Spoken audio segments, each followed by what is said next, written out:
the gap, standing for Jesus, standing in the gap for family and friends, standing in the gap, one love for all, so we all can make it in.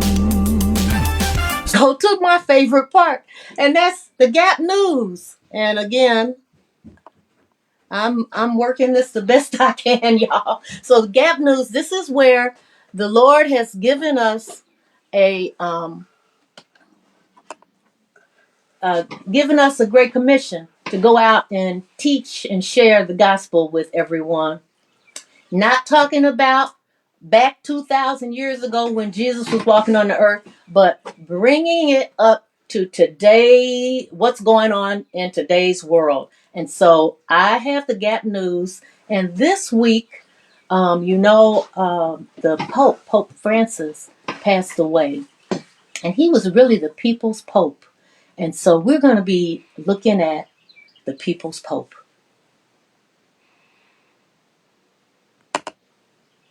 The story of Pope Francis is the story of a man who heard the call of service to God.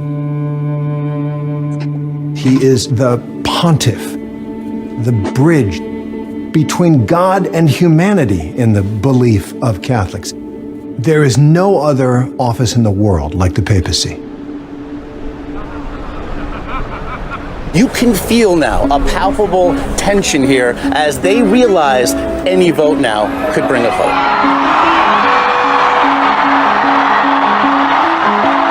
Breaking news, we are looking at the smoke billowing out of the cast iron chimney above the Sistine Chapel.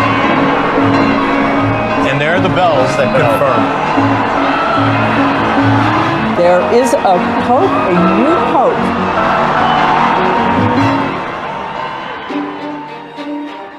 It's a sacred moment in the history of the Church for 1 billion Catholics around the world and for the world at large.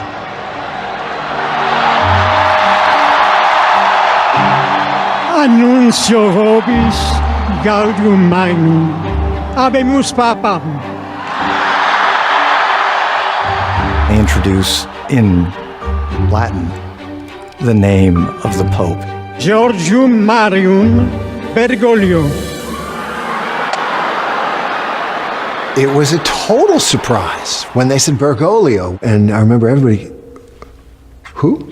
From Argentina, Bergoglio. The first Jesuit Pope. The first Pope from Latin America. This is something that I'm not sure that any of us expected. At the moment he walked out onto that balcony, he was not wrapped in furs. He did not have red velvet on. He did not have red shoes on. And he steps to the microphone and he finally said, Fratelli e sorelle, buonasera.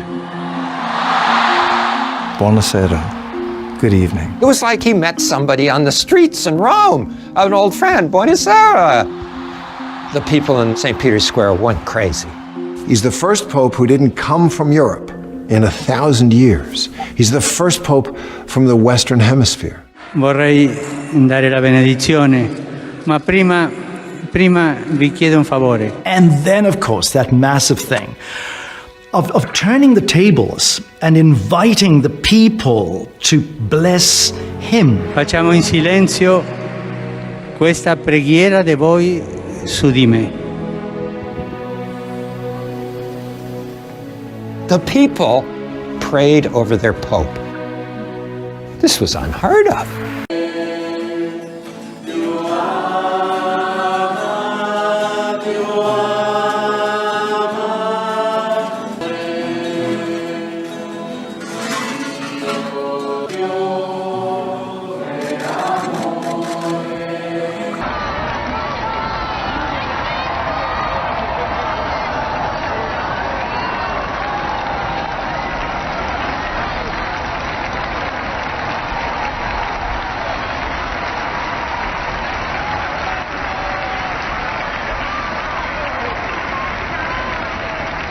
Una doccia nelle nostre case, che assai spesso si trasformano in piccole fraterne, specie quando gli aiuti di Stato sono insufficienti.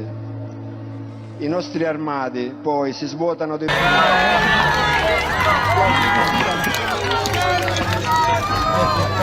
Vai, vai. Ecco. Poverino,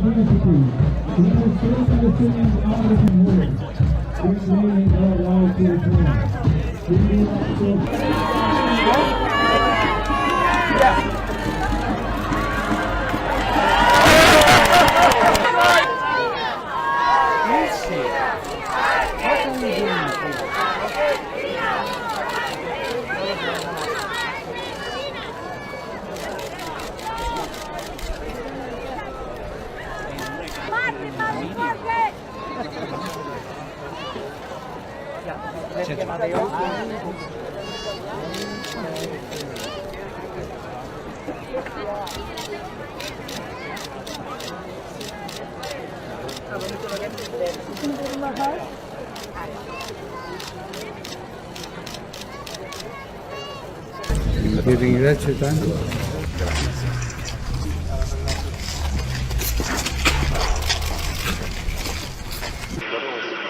Sua Santità, buongiorno, benvenuto sulla Stazione Spaziale Internazionale tra di noi, tra l'equipaggio della spedizione 52 e 53. Buongiorno, buonasera, perché quando sei nello spazio ormai si sa.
Una preghiera per tutti gli anni del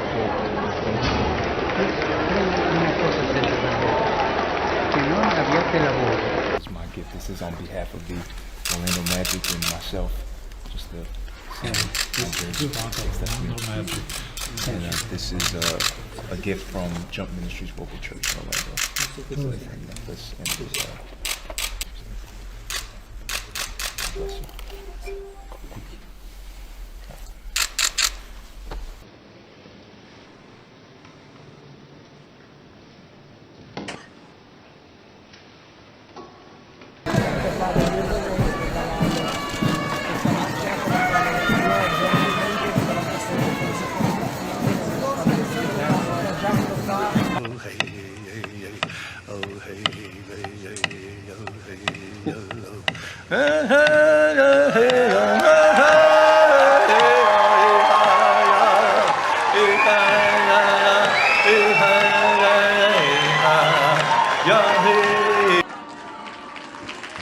Vieni da me, Emanuele.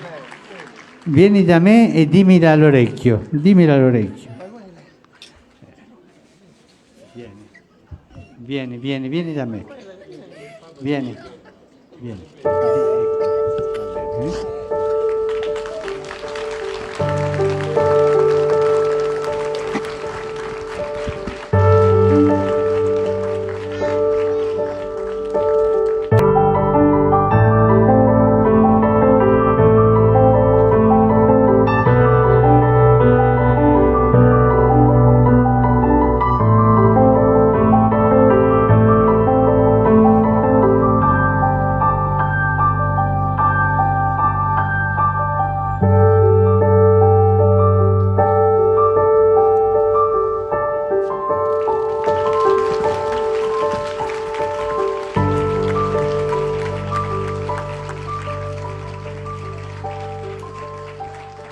Io ho chiesto Ho chiesto permesso a Emanuele di dire in pubblico la domanda e lui mi ha detto di sì, per questo la dirò. Poco tempo fa è venuto a mancare mio papà.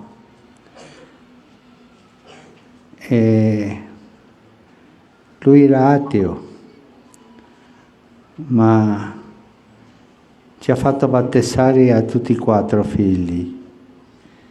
Era un uomo bravo.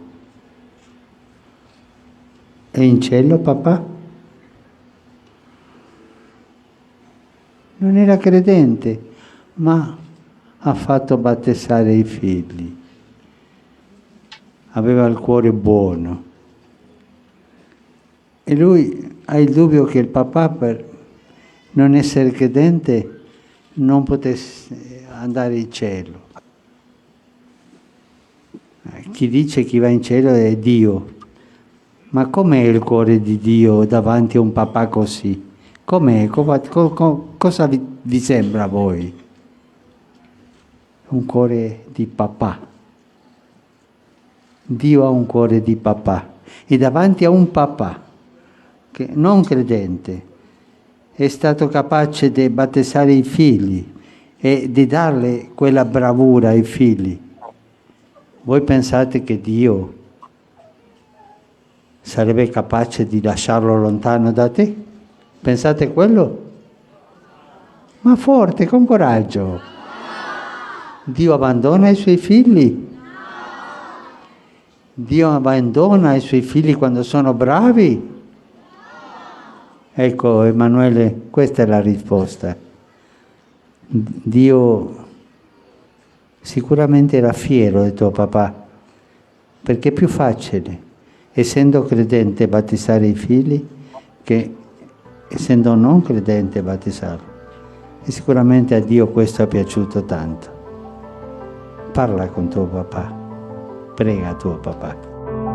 And President Trump and First Lady Melania Trump will arrive in Rome in just a couple of hours to attend the funeral. We now also know that President Biden and Dr. Jill Biden will be there. They are two presidents with very different relationships, personally and professionally, with the late Pope. For Trump, a Pope who publicly challenged his policies, from immigration to climate change. For Biden, a Pope who didn't always agree with him, but with whom he had a real connection. If tragedy is a defining characteristic of Joe Biden's life, the loss of his wife and daughter in a car crash in 1972, the untimely death of his son Beau of brain cancer in 2015. Joe, Beau should be the one running for president, not me. Then this was a seminal moment of healing. At a cancer conference 5 months after Beau's death, Biden says Pope Francis asked to meet with him and his family. And I wish every grieving parent, brother, sister, mother, father would have had the benefit of his words, his prayers, his presence. He provided us with more comfort than even he, I think, will ever understand. Vice President and top Vatican officials, during which there was this exchange of opinions, as they put it, on some of these big topics, specifically immigration. And also we know the Holy See has called for has pushed back against cuts to international aid and also wanting peaceful resolutions to the wars in Ukraine and also the conflict between Hamas and Israel. Errol. All right, Natalie Brand with the latest for us at the White House. Natalie, thanks so much. You have a social media post by the president himself. He said, "Rest in peace, Pope Francis. May God bless him and all who loved him." Now, earlier this morning, the White House social media account put out a picture of President Trump's meeting with Pope Francis from back in 2017, and then J.D. Vance's visit, as you referenced, just yesterday.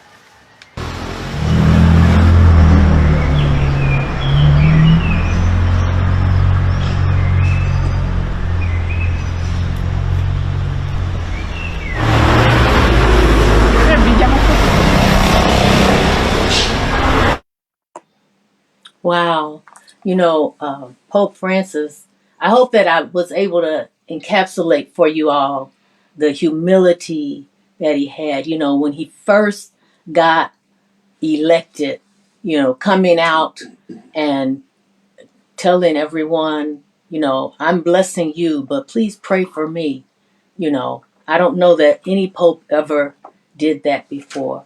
And then showing, we were just talking about washing feet last week, and here we're seeing the pope of the world washing people's feet. The um, empathy and love that he showed to children of all kinds of children, children that were disabled, children that were worried, that were concerned, that very empathetic and merciful talk with the little boy who was worried about his father being, in heaven or not because he wasn't a believer. Just so much. And then you look at him, Spider-Man, the Globetrotters, the Native Americans giving him the headdress, just, laying prostrate and praying on the floor. Just so much humility and so much, he was also a very, I'm going to say, progressive pope. He was concerned about climate change. He was concerned about these wars and saying, let's end these wars in Ukraine and in Gaza.